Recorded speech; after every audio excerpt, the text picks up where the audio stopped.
Alhamdulillahi hamdan katsiran tayyiban mubarakan fihi kama yuhibbu rabbuna wa yardah. Wa ashhadu an la ilaha illallah wahdahu la syarika lah.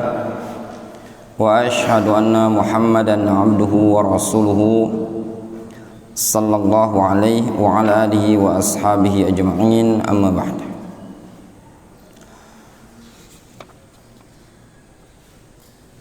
Kita lanjutkan pelajaran Bulughul Maram. Siapa yang hafal hadis Bulughul Maram?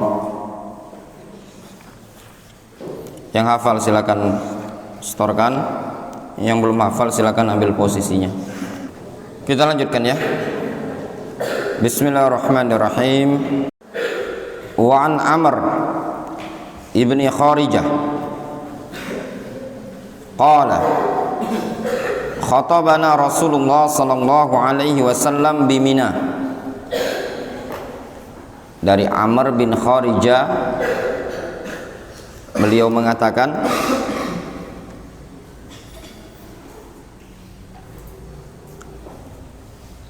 Rasulullah sallallahu alaihi wasallam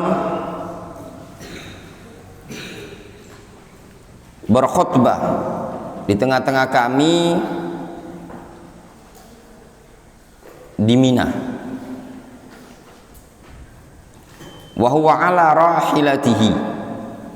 Ketika itu Rasul sedang berada di atas tunggangannya. Wa lu'abuha yasilu ala katifayya. Dan lu'ab, air liur kendaraan Rasul tersebut mengalir, meler, netes bahasa kitanya, pada kedua pundakku. Akhrajahu Ahmad wa Tirmidzi wa sahahahu. Hadis ini riwayat Ahmad, Tirmidzi dan disahihkan oleh Imam At-Tirmidzi dari sahabat Amr ibnu Kharijah. Sahabat Amr bin Kharijah bukanlah sahabat Amr ibn As ya. Itu beda lagi. Ada Amr ibn As, ada Amr bin Kharijah.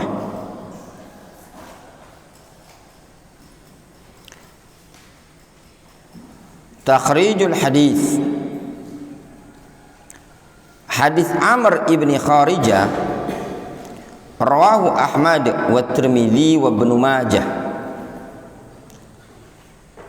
Hadis Amr bin Kharijah ini diriwayatkan oleh Imam Ahmad, Tirmidzi dan Ibnu Majah. Wa fi sanadihi dha'fun. Dan pada sanadnya ada kelemahan. Kenapa? Fihi Syahr ibnu Hausyab. Pada sanadnya ada perawi yang bernama Syahr bin Hausyab. Fihi dha'fun. Syahr bin Hausyab ini perawi yang padanya ada kelemahan. Lakin lahu syawahidu yasihhu biha. Akan tetapi hadis Amr ibnu Hausyab ini memiliki syawahid, memiliki penguat, yasihhu biha, sehingga dia bisa menjadi sahih dengan sebab adanya syawahid tadi.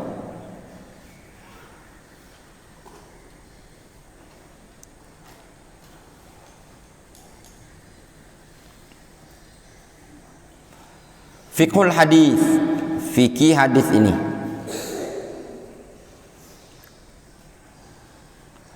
Al-mas'alatul ula. Sekarang masalah yang pertama. Lu'ab. Alhamdulillah. Lu'ab ma yu'kalu lahmuhu. Air liur hewan yang halal dimakan, yang dagingnya bisa dimakan, apa hukum air liurnya? Apa saja hewan yang dagingnya bisa dimakan? Hah? Sapi, apa lagi? Ayam, apa lagi? Kambing, apa lagi? Bebek, apa lagi? Payu peros, aduh dak, jawaban yang lain. Air liur ikan.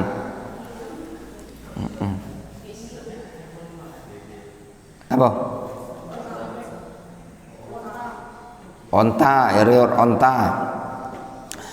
La khilafa baina ahlil ilmi. Tidak ada khilaf di kalangan para ulama. Anna lu'aba ma yu'kalu lahmuhu tahirun. Bahwasannya lu'ab, air liur, hewan yang yu'kal lahmuhu, yang dimakan dagingnya, maka air liurnya tahir, suci. Tidak ada khilaf di kalangan para ulama tentang hal tersebut. Hewan-hewan yang halal dimakan, air liurnya suci dengan kesepakatan para ulama. Li'anna zawatiha tahiratun, dikarenakan zatnya tahirah. Benar? Ana bacanya tadi zawatiha, ya Dr. Fikih, dia digolongkan mulhaq bijam'il muannats salim, ya, muannats salim. Fa idza syaribat hadhil hayawanat minal ina fasu'ruha minal ma tahirun. Apabila hewan-hewan ini minum di suatu bejana, suatu ember atau yang semisalnya, fasu'ruha, maka sur itu apa namanya, sisa minumannya tadi berupa air yang diminumnya tadi adalah tahir, suci. Misalkan antum punya kambing minum di ember, air yang ada dalam ember tadi boleh antum pakai untuk berwudu karena airnya suci.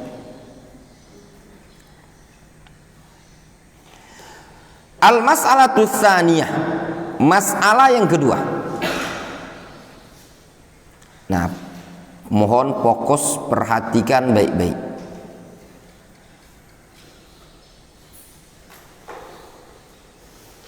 Baul wa rausu ma yu'kal lahmuhu kal baqari wal ibili wasyati ila akhirih. Pembahasan kita ini adalah hukum kencing, air kencing dan kotoran hewan yang yu'kal lahmuhu, yang dimakan dagingnya, seperti sapi, onta, kambing, apalagi hewan-hewan yang bisa dimakan.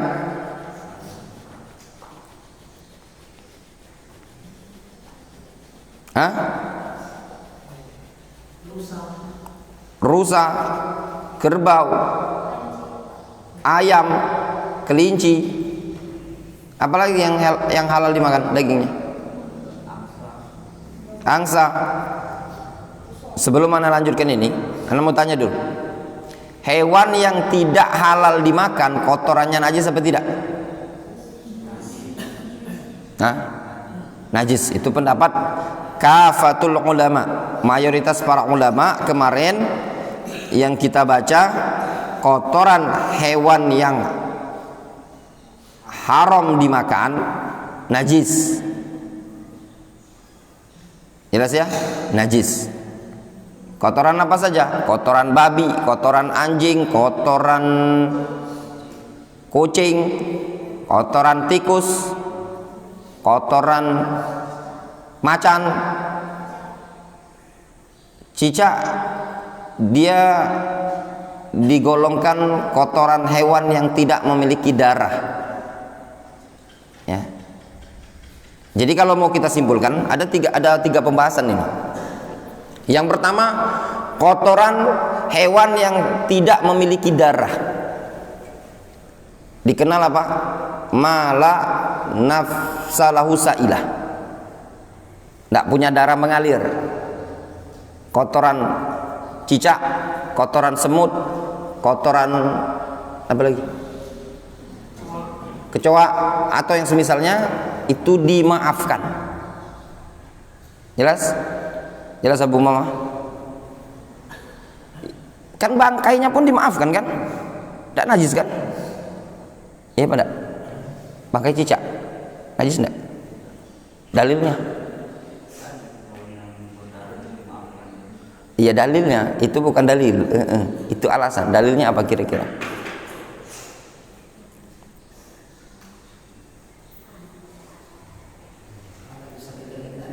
Hah?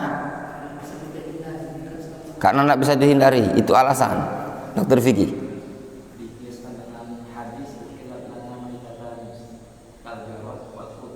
Dikiaskan dengan itu, bisa dikiaskan dengan itu.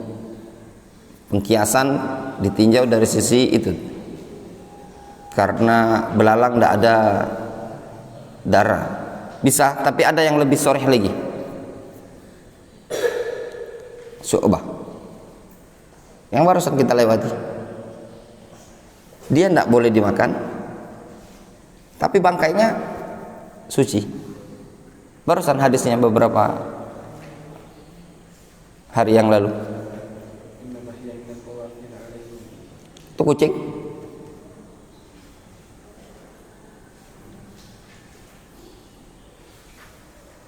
Apa Abu Zaki?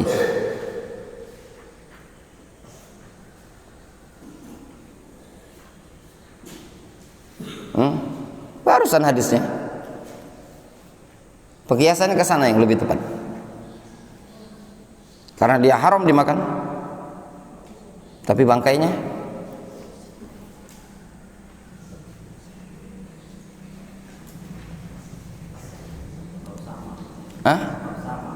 ikan. Enggak, jauh. Barusan hadisnya. Hadis apa dok? Kira-kira dok? Barusan sekali. Paroni belum ditanya.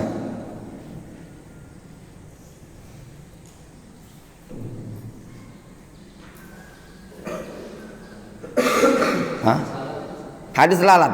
Antum perhatikan bab lalat kemarin ya. Nah, itu kan ada penyebutan kias pada hadis lalat.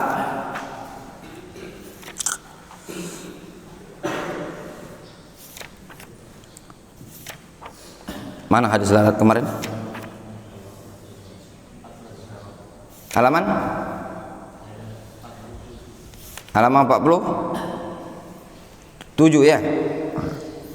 Itu di hadis lalat.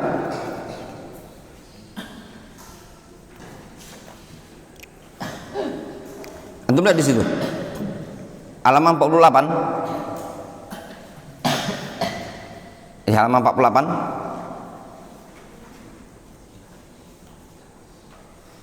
Al-mas'alah tsaniyah.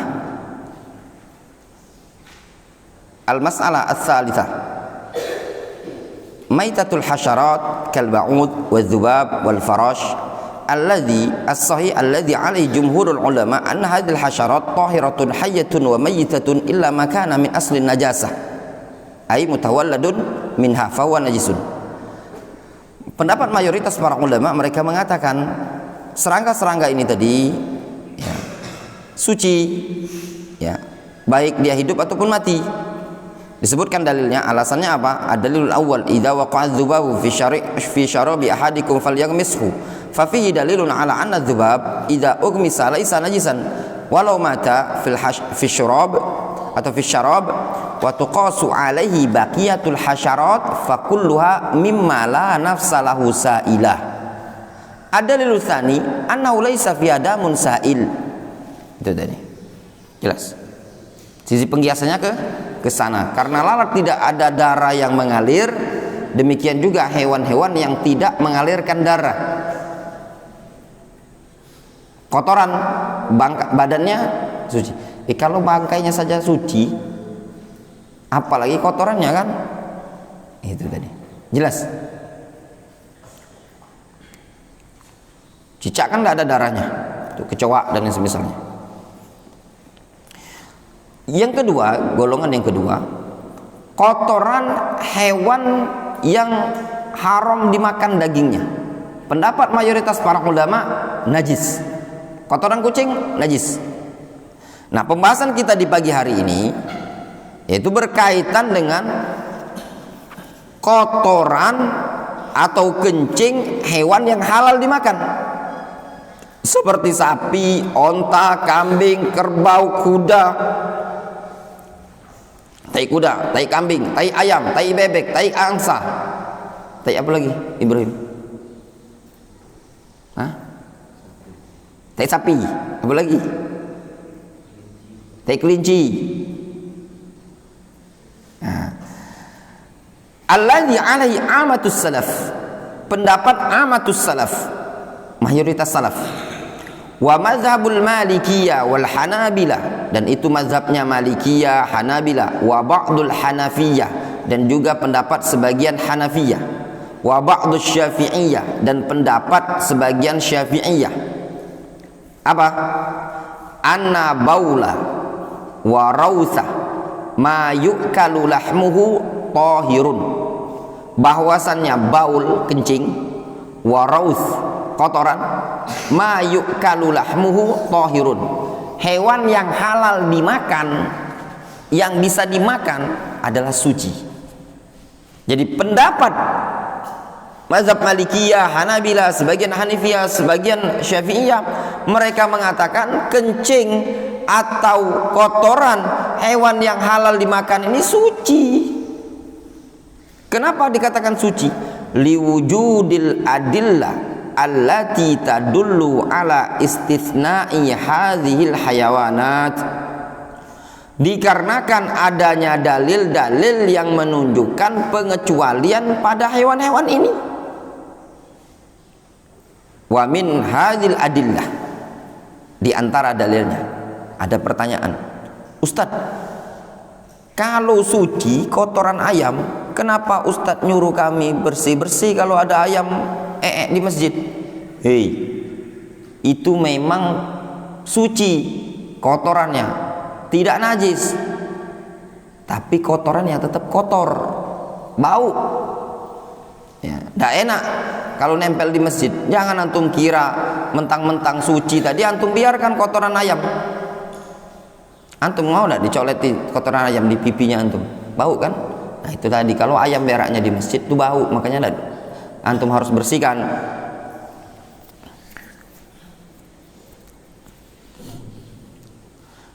Dalilnya al-awwal, yang pertama, ma rawahu Daruqutni, hadis riwayat Daruqutni, min hadis Jabir wal Barra wa Abi Qatadah, dari hadis Jabir, Al-Barra ibnu Azib wa Abi Qatadah al-Ansari radhiyallahu anhu, anna Rasulullah sallallahu alaihi wasallam qala, Rasul mengatakan, la ba'sa bi bauli ma ukila lahmuhu, kata Rasul, tidak mengapa tentang atau dengan air kencing hewan yang dimakan dagingnya. Kata Rasul, tidak mengapa, tidak masalah air kencing hewan yang halal dimakan itu tadi. Wa huwa haditsun dhaif, namun hadis ini adalah hadis yang dhaif.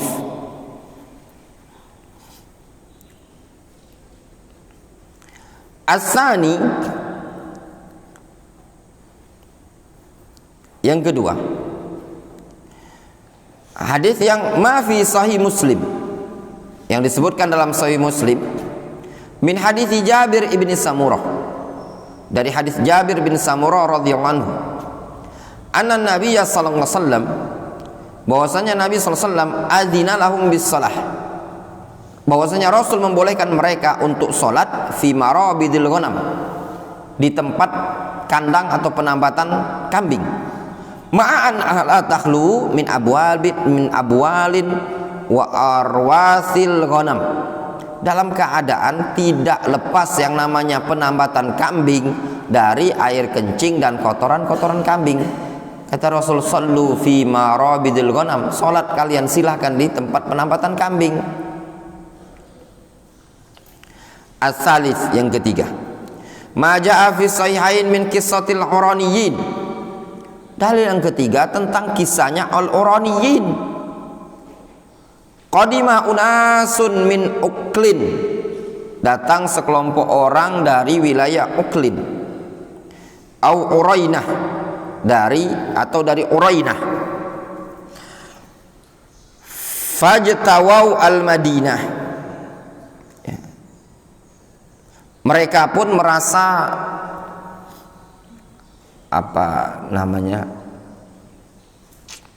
alergi lah dengan kota Madinah, tidak cocok dengan suasana kota Madinah, sakit mereka itu tadi. Fa'amarahum an-Nabi sallallahu alaihi wasallam biliqahin. Lalu Nabi sallallahu alaihi wasallam memerintahkan mereka untuk melakukan penyampuran. Liqah. Ya. Kalau bahasa anunya penyerbukan, penyampuran. Wa ayashrabu min abwaliha wa albaniha. Lalu Nabi SAW memerintahkan mereka untuk cari onta, lalu dicampur air kencing dan susunya tadi, kemudian diminum.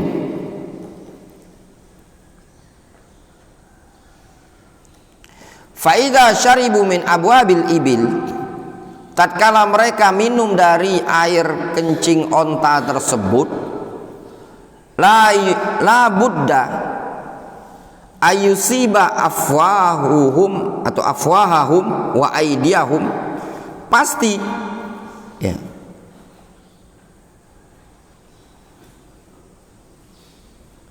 mulut-mulut mereka, tangan-tangan mereka, wa aniyatahum, dan bejana-bejana mereka terkena min hadzal baul, terkena kencing tersebut.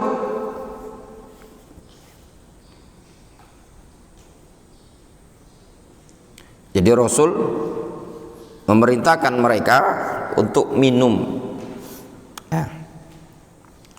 dari kencing onta sama susu onta.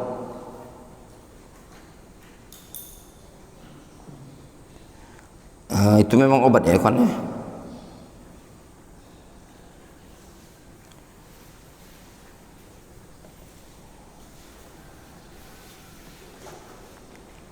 Minum dari air kencing atau susu onta. Tapi anak pribadi belum pernah minum susu onta, belum pernah.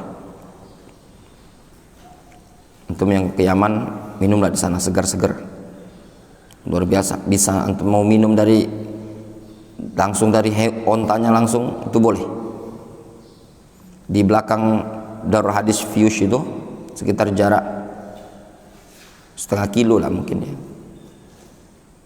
Mungkin dari sini ke masjid yang Nurul Iman itu ada kampung Badui, rumahnya dari rumbi, dari daun-daun itu, dari jerami. Dia punya onta, tapi hati-hati banyak anjing di situ. Nah, itu kalau datang ke sana minum onta dikasihnya gratis. Kadang dulu mereka jual depan masjid, cuman anak tidak pernah nyoba ya, karena beberapa katanya orang Indonesia mencret nanti.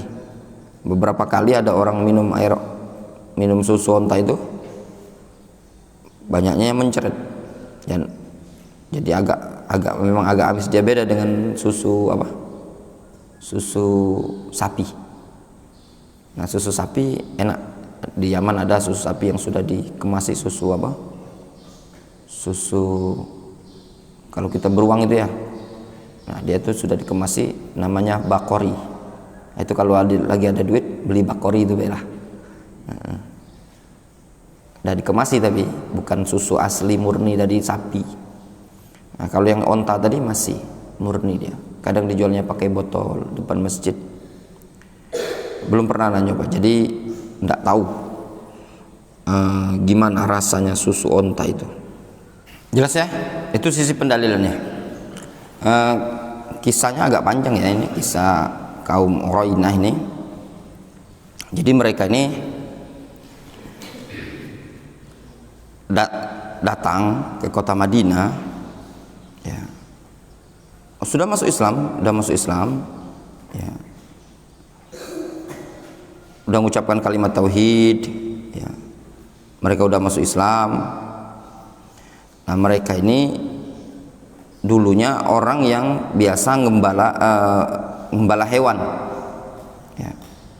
Mereka datang ke kota Madinah dengan mengatakan, ya Rasulullah, inna kunla ahla dor'in, kami dulu penggembala, walam nakun ahla raifin, kami bukan petani. Sedangkan untuk kota Madinah itu banyak para petani. Mereka tinggal di kota Madinah beberapa saat. Nah, mereka pun merasa tidak nyaman dengan kondisi cuaca yang ada di kota Madinah ketika itu. Lalu Nabi SAW memerintahkan mereka, agak kurang sehat lah badan mereka, ya. Nabi SAW memerintahkan mereka untuk cari onta yang disebut dengan onta liqah, itu umur antara 3 sampai 10 tahun. Onta yang umurnya sekitar antara 3 sampai 10 tahun, istilahnya onta dewasa lah, ya. Nah, diperintahkan oleh Nabi SAW untuk minum dari onta tersebut, ya.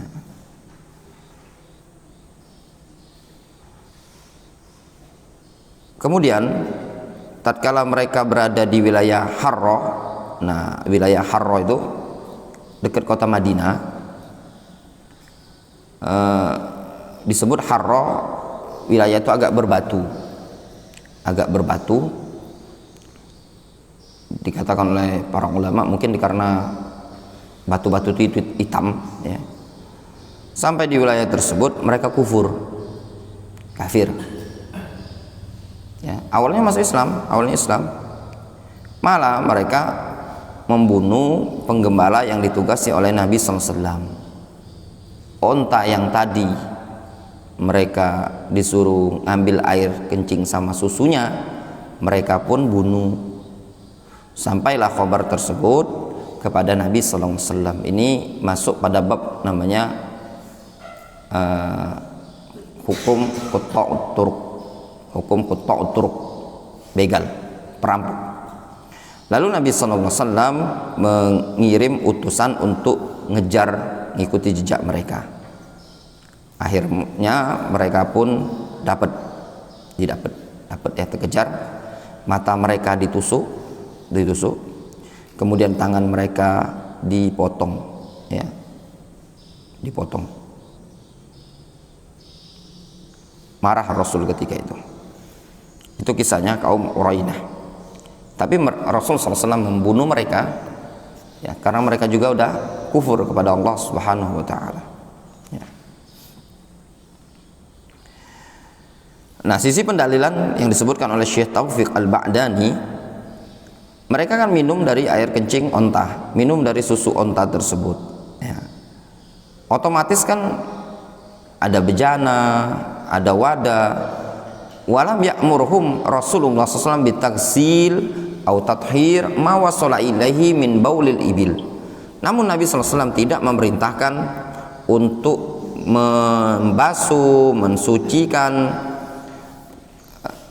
bagian-bagian yang terkena kencing onta tersebut. Tidak dibasuh, tidak disucikan, ya. Ar-rabi', dalil yang keempat, ma rawahu al-Bukhari an Ibnu Abbas radhiyallahu anhuma qala, riwayat Bukhari dari Ibnu Abbas, tafa an-nabiy sallallahu alaihi wasallam fi hajjatil wada' ala ba'irin yastalimur rukna bi mihjan. Ibnu Abbas menceritakan Nabi sallallahu alaihi wasallam tawaf ketika haji wada di atas onta. Beliau menyentuh Hajar Aswad ar-rukun, yaitu Hajar Aswad, bimihjan, dengan tongkat. Tongkat yang dipakai oleh Rasul itu pangkalnya agak bengkok, kayak tongkat-tongkat itu, ya. Itu tongkat yang dipakai oleh Rasul. Wa ma'lumun anna hadhihi dawab laisa laha minal aql ma tamna bihi talwithal masjid. perkara yang sudah dimaklumi bahwasanya hewan yang seperti ini, ba'ir, onta, dia tidak punya akal yang bisa menghalangi dia untuk mengotori masjid. Emang hewan bisa oh ini dalam masjid tahan dulu kalau mau tidak ada. Farubbama balat asna at-tawaf, terkadang bisa jadi dia kencing di tengah-tengah tawaf. Jelas ya? Al-khamis, yang kelima, ma rawahu Muslim an Ibnu Mas'ud radhiyallahu anhu anna Nabiy sallallahu alaihi wasallam qala al-jin. Riwayat Muslim dari Ibnu Mas'ud, Rasul mengatakan kepada jin, wa kullu ba'ratin alafun lidawabikum. Kata Rasul, wa kullu ba'ratin, seluruh kotoran onta adalah alaf. Alaf itu pakan untuk dawab, untuk hewan-hewan tunggangan kalian. Alaf, bahasa Arabnya alaf, ya, pakan. Tahu pakan? Makanan hewan, namanya alaf, itu bahasa Arabnya.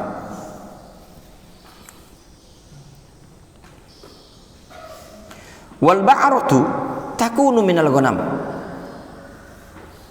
Yang namanya ba'rah, ini disebutkan al ba'rah itu takunu minal ghanam. Yang namanya kotoran itu takunu minal ghanam, berasal dari ghanam, ya, dari kambing. Tapi ndak mesti ya ikhwan, untuk istilah ba'rah itu untuk kotoran kambing, ndak mesti. Bisa juga kotoran onta. Bisa juga kotoran onta. Sebagaimana kata penyair Arab Badui,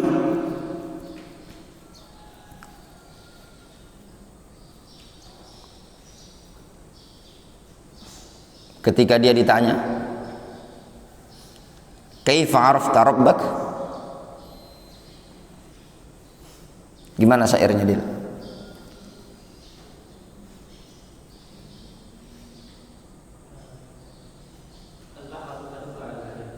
Al-ba'ratu tadullu 'alal ba'ir. Ya.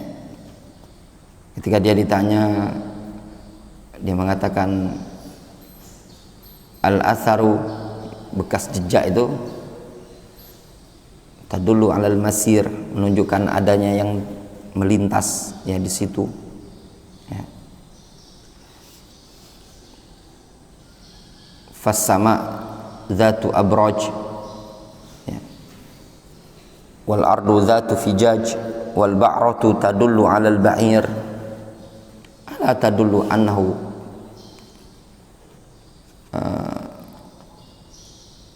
gimana katanya, bukankah yang demikian itu menunjukkan bahwasannya segala sesuatu itu ada yang menciptakannya. Wal ba'ratu takunu minal ghanam falau kanat najisatan lama sahha an tu'ta ta'aman lidawabil jin. Ya, kalau seandainya najis kotoran hewan tadi, niscaya tidak benar dikasihkan sebagai bentuk makanan untuk kendaraan jin, untuk hewan-hewan peliharaan jin. Lianna dawabahum satakunu fi hadhil hala jalala, dikarenakan konsekuensinya hewan tersebut akan menjadi jalalah. Wa ahkamul jalalah sayatil kalamu 'alaiha, dan hukum jalalah nanti akan ada pembahasannya. Kenapa ya ikhwan? Jangan antum kira, oh jin itu boleh nginjak-nginjak najis. Jin itu mukallaf juga. Apa yang berlaku bagi kita juga berlaku pada jin. Wajib mereka izalatun najasah, karena mereka mukallaf.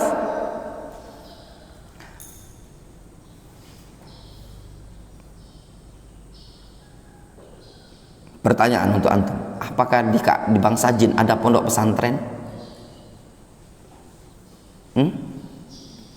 Kira-kira ada enggak benda? Ada enggak sekolah di bangsa jin? Sekolah kira-kira ada enggak di SD, SMP, SMA, universitas? Ganti masternya. Yang jelasnya jin itu mukallaf. Ya, mukallaf.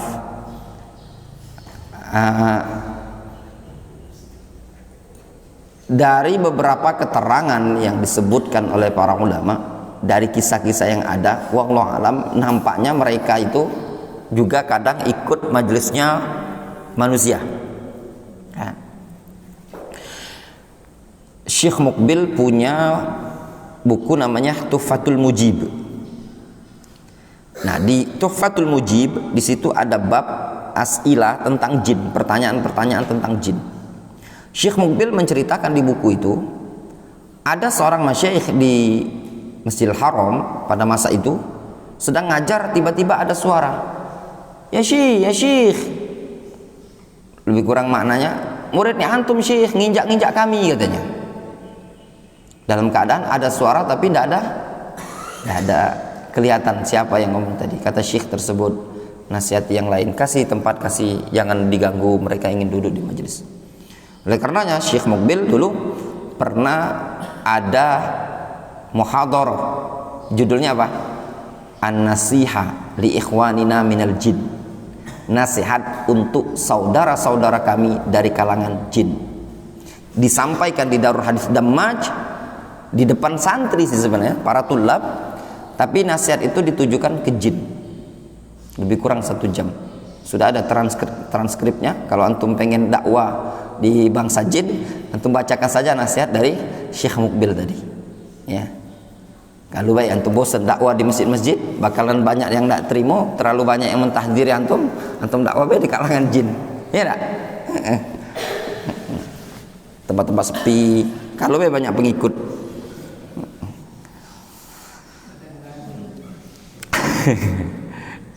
Jin bukan anak itu berarti. Jelas ya? As-sadis, alasan yang ke-6, annal hamam, itu bacanya hamam, jangan hammam. Annal hamam, apa hamam? Merpati. Muntashirun fil Masjidil Haram. Merpati itu tersebar di Masjidil Haram. Falau kana kharijuhu najisan la syaqqa 'alan nas. Kalau seandainya yang keluar kotoran dia adalah najis, niscaya berat bagi umat manusia. Ya. Amrus shalah wa tawaf fil masjid. Berat bagi umat manusia tentang perkara salat, tawaf di masjid. Jelas ya? As-sabi', alasan yang ke-7. Memang betul ikhwan, banyak sekali di Masjidil Haram itu burung. Ya. Alasan yang ke-7, idza halal lahmuhu, kalau suatu hewan itu halal dagingnya, fama tawallada min lahmihi fahuwa thayyib, maka segala sesuatu yang terlahirkan dari dagingnya tadi maka itu bagus. Fa thayyibu lahmuhu yadullu ala taharati ma yakhruj minhu, maka tatkala bagus daging tersebut maka menunjukkan sucinya sesuatu yang keluar dari daging tadi. Kalau dagingnya suci, maka yang keluar dari daging tadi juga suci. Bi khilafi ma la yahillu lahmuhu, berbeda sesuatu yang memang halal, tidak halal dimakan dagingnya. Khubsu lahmihi atau khabusa lahmuhu fa khabusa bauluhu, hewan yang buruk dagingnya maka buruk pula kencingnya, wa rawsuhu, dan juga kotorannya. Wa huwal arjah, pendapat ini adalah pendapat yang rajih, sehingga pendapat yang dikuatkan oleh Syekh Taufik Al-Ba'dani hafizahullah taala. Ya, Syekh Taufik Al-Ba'dani ini mudarris, pengajar di Darul Hadis Ma'bar di tempatnya Syekh Muhammad Al-Imam. Syekh Taufik ini naib Syekh Muhammad Al-Imam. Sebagai faedah ikhwan, untuk di negeri Yaman, kalau di Ma'bar yang banyak takhusus dalam bab fikih itu Syekh Taufik Al-Ba'dani. Beliau mengajar fikih. Bulughul Maram itu sudah diajarkan beliau ketika zaman ana masih di Yaman. Kalau dalam bab mustalah ada Syekh Ali Ar-Razihi, Abul Hasan Ali Ar-Razihi. Itu yang wallah alam yang mungkin masih ya. Ada juga yang lain-lain. Kalau dulu ada Abu Malik Ar-Rayashi di Ma'bar, tapi sekarang ada di Sana'a. Ada juga bab Nahu, ada Muhammad Shagir yang penulis Hulal Az-Zahabiyah, dan juga masyayikh yang lain ya. Ada juga siapa? Bakri Al-Yafi'i dalam bab akidah dan yang lainnya. Adapun di marokiz yang lain seperti di Fiyush, Darul Hadis Fiyush, ya Syekh marokiznya diampu oleh Syekh Abdullah Ibnu Umar Ibnu Mar'i Al-Adani hafizahullah taala, yaitu kakak dari Syekh Abdullah. Beliau nih kakak dari Syekh Abdullah, kakak dari Syekh Abdurrahman, yaitu Syekh Abdullah lebih dikenal sebagai syekh yang mumpuni dalam bidang usul fikih, Ada juga masyayikh yang lain yang dalam bab fikih, akidah yang juga ngajar seperti Bashar Al-Adani. Ada juga yang ngajar akidah, juga kadang ngajar nahu seperti Anis Al-Muhandis, Anis Al-Yafi'i. Juga ada Muhammad Al-Hashwi dalam bab mustalah hadis. Ada Syekh Ahmad Al-Barkani dan banyak masyayikh yang lain. Ada Siddiq Asy-Syamiri, ada Abdul Hakim An-Nakhibi. Tapi Allah alam, Abdul Hakim An-Nakhibi ini dapat informasi mau pulang ke Yafi', mau buat markis di sana, markis baru di Yafi' di kampungnya beliau. Ya. Dan banyak masyayikh yang lain. Ya, kalau zaman dahulu terkenal bab akidah diampu oleh Syekhuna Syekh Yasin Al-Adani rahimahullah taala yang meninggal dunia. Adapun kalau antum mau belajar di markis lain yang juga terkenal dalam bab akidah, seorang yang mumpuni dalam bab akidah, bahkan termasuk guru dari Syekh Yasin Al-Adani rahimahullah taala ketika di Damat, yaitu Syekh Nu'man Al-Watar. Syekh Nu'man Al-Watar, markis beliau di Makho, itu markis jadid, markis baru beliau Syekh Nu'man. Syekh Nu'man Al-Watar ini termasuk masyayikh yang mumpuni dalam bab akidah. Ya, kalau mau dibilang Syekhul Aqidah, syekhnya bab akidah. Beliau juga dikenal sebagai masyayikh yang mumpuni dalam bab fikih. Bahkan mereka mengatakan di antara tulabnya Syekh Muqbil setelah Syekh Abdurrahman Al-Adani rahimahullah taala yang mumpuni, yang menguasai dalam bab fikih. Kalau Syekh Abdurrahman hampir sepakat mereka mengatakan faqihul Yaman, fakihnya negeri Yaman, yaitu Syekh Abdurrahman. Bahkan sebagian masyayikh kita seperti Syekh Abdul Aziz Al-Bara'i hafizahullah taala tidak sungkan-sungkan untuk meminta fatwa dan bertanya kepada Syekh Abdurrahman. Ya. Bahkan dulu Syekh Rabi Ibnu Hadi Al-Madkhali hafizahullah taala pernah beliau menjawab pertanyaan. Ketika itu ada Syekh Abdurrahman, beliau mengatakan, ana ahibu minka ya Abdurrahman, aku segan terhadap engkau wahai Abdurrahman. Selain itu yang dikenal dalam bab fikih dari tulabnya Syekh Muqbil seperti Syekh Taufik Al-Ba'dani, Syekh Muhammad Ibn Hizam Al-Ba'dani, dan juga Syekh Nu'man Al-Watar. Ya, ini tiga masyayikh yang ma'ruf. Bahkan Syekh Nu'man Al-Watar untuk tahun tadi beliau diangkat oleh pemerintah resmi negeri Yaman sebagai mufti dalam bidang haji di musim haji, utusan dari negeri Yaman. Ya.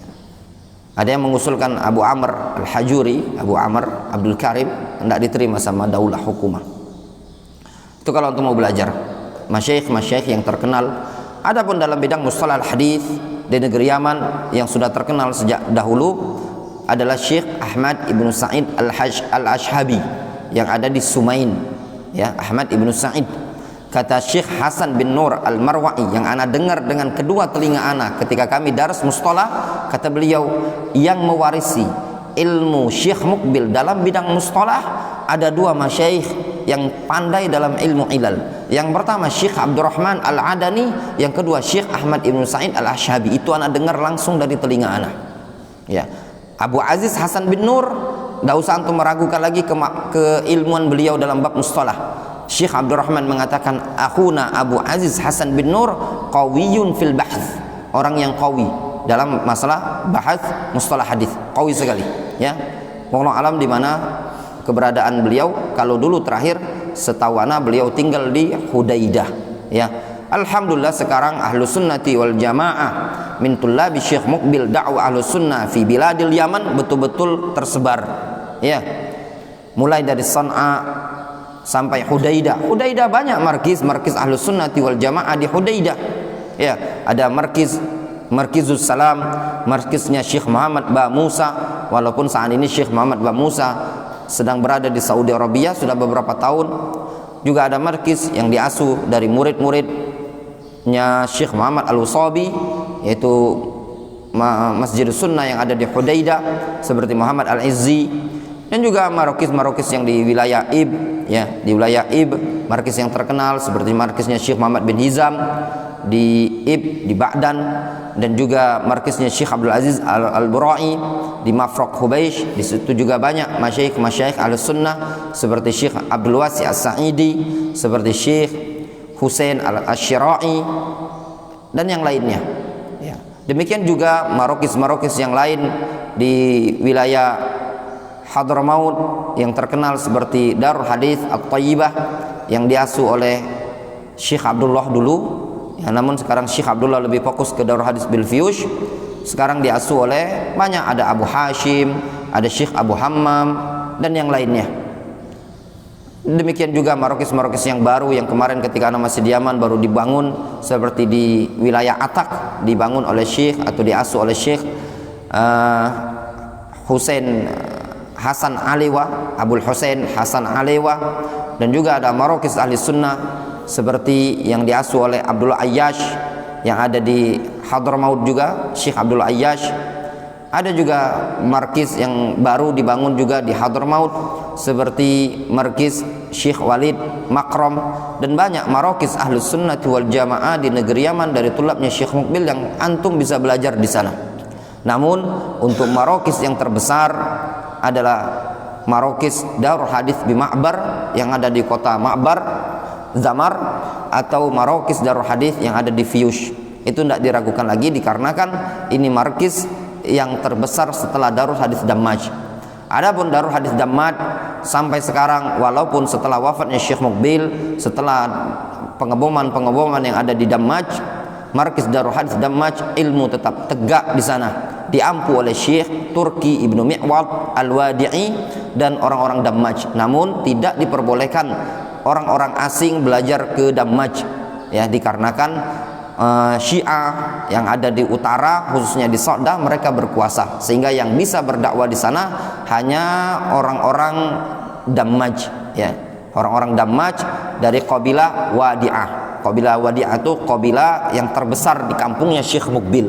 Ya, diantaranya tulabnya Syekh Mukbil seperti Syekh Turki Ibnu Mi'wad Al-Wadi'i, dan masih banyak masyayikh lainnya dari masyayikh Ahlus-Sunnah yang bisa antum istifadah di negeri Yaman. Antum tidak akan mendapati sesuatu yang luar biasa, ya, dibandingkan negara-negara lain dari tersebarnya dakwah Ahlus-Sunnah di tengah-tengah banyaknya bid'ah, banyaknya pemahaman Syiah, banyaknya pemahaman tasawuf, melainkan sebagaimana yang tersebar di biladul Yaman. Ketika antum ketemu orang awam, antum sampaikan bahwasanya antum salafi sunni min marokis ahli sunnati wal jamaah, mereka penuh ihtiram, penuh dengan pemuliaan. Tak sungkan-sungkan mereka menghormati ahlus sunnati wal jamaah di negeri Yaman. Alhamdulillah masyayikh ahlus sunnati wal jamaah qaimun bidakwah di negeri Yaman. Bahkan hampir-hampir tidak antum dapati dakwah ahlus sunnati wal jamaah dakwatun safiyah di berbagai negeri seperti yang didapati di negeri Yaman. Ini faedah berkaitan negeri Yaman, ya. Wal masyhur indal Hanafiyah, mudah-mudahan ya ikhwan, sebagai min babil faedah, kalau ada yang mau belajar ke Darul Hadits negeri Dhali, tempatnya Syarif, nampaknya akan ada masyayikh baru, yaitu Syekh Amr Ad-Dhali'i. Beberapa hari yang lalu beliau sudah sidang risalah doktoranya selesai dan dihadiri oleh banyak para tulab Yaman. Syekh Amr Ad-Dhali'i di zaman di zaman masih hidupnya Syekh Abdurrahman, beliau ketika itu kuliah di Madinah, beliau suka pulang ke Yaman dan biasa menyampaikan muhadarah. Nah, beliau ini termasuk salah seorang talib dari negeri Yaman yang kuliah di Jamiah Islamiyah menjadi imam rawatib. Tidak ada orang yang kuliah di Jamiah Islamiyah semasa kemarin-kemarin kalau sampai tidak kenal sama Amr Ad-Dhali'i, itu kebangetan, ya. Anak tanya sama Ustaz Harun kemarin, Antum kenal Amr Ad-Dhali? Itu ustadz yang imam. Anak umroh kemarin, umroh Januari atau umroh November tahun kemarin, ketika anak sholat di Jamiah Islamiyah, anak tanya, antum kenal Amr Ad-Dhali? Katanya imam. Itu ustadz, suaranya dia, itu suaranya Amr. Nah, baru selesai dia. Insyaallah ta'ala mungkin dalam waktu dekat ini beliau akan pulang ke negeri Yaman untuk mungkin gabung di markis Darul Hadis yang ada di Dhali, tempatnya Syekh Yasin Ad-Dhali, ya. Itu Syekh Amr Ad-Dhali. Bagi antum yang mungkin ingin belajar ke negeri Yaman, kalau antum dalam waktu yang cukup lama, mungkin antum bisa datang ke Darul Hadis Belfiush, antum ikuti program mulazamah yang ada di markis, dan juga antum bisa ikuti program kampus yang diampu oleh Syekh Abdullah Ibnu Mar'i Al-Adani. Di situ ada Jami'ah Al-Alamiyah Al-Islamiyah di Darul Hadis Fiush. Posisi gedung ada di Lahaj, sekitar naik motor mungkin setengah jam, karena naik ojek atau naik angkot sekitar gitu. Namun informasi terakhir yang anda terima, Syekh akan bangun gedung tersebut di dekat Darul Hadis Fiush. Jadi Darul Hadis Fiush kedepannya insyaallah ta'ala ada markis program mulazamah. Bagi antum yang ingin mulazamah, bagi yang antum ingin kuliah, bisa kuliah di sana. Cukup bayar per tahun sekitar $200, 3 juta rupiah per tahun. Antum makan gratis, antum kuliah biaya murah, antum bisa ikut program mulazamah. Pagi antum ngampus, pulang antum bisa belajar sampai 10 malam. Kalau mau dibanding-bandingkan, mungkin antum bisa full belajarnya melebihi di Jamiah Islamiyah di Madinah. Kenapa? Karena pagi antum kuliah, sore antum bisa ikut yang di markis Darul Hadis, karena antum tinggalnya harus di Sakan, ya. Jadi bagi antum tulab Darul Hadis yang ada di sini, kalau antum mau kuliah, jangan merasa, oh Darul Hadis ini kemana Ustaz? Nah, bisa kuliah, ikhwan, bisa kuliah. Peluang besar untuk antum kuliah, ya. Jangan antum kira di Yaman itu nggak bisa kuliah, ya.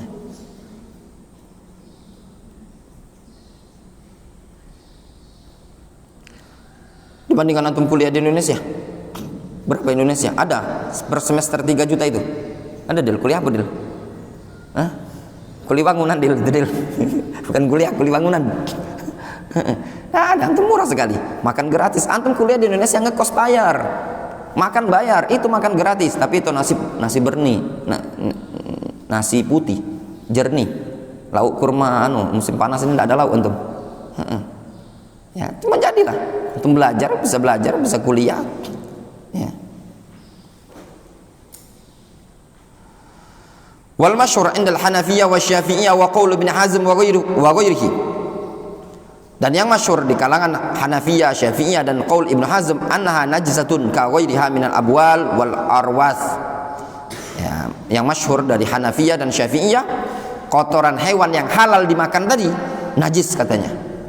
Kencingnya juga najis, sama seperti kotoran-kotoran dan air kencing yang lain. Fa umumat al-adillah allati ta'muru bitathhir wa tanazzuh minal baul wal gha'id tashmaluha. Sehingga keumuman dalil yang memerintahkan untuk bersuci atau menjaga diri dari kotoran, dari kencing dan kotoran, itu mencakup kotoran hewan yang halal dimakan dan yang tidak halal dimakan. Wal adillah al mukhalifah laysat sarihah fi istithna'i baul wa rawth ma yu'kal lahmuhu. Ya, dalil-dalil yang menyelisih tersebut tidak jelas katanya tentang pengecualian kencing dan kotoran hewan yang halal dimakan tersebut. Fahiya qabilatun lirad wa ta'wil. Itu dalil bisa dibantah dan masih bisa dialihkan, ya, dipalingkan. Wallahu ta'ala shawab. Jelas ya? Itu tadi. Intinya, kesimpulannya, hewan yang halal dimakan kotorannya suci. Hewan yang haram dimakan kotorannya najis. Itulah kesimpulannya tadi, ya. Wallahu ta'ala shawab. Ya, naktafi bihadzal qadar. Cukup.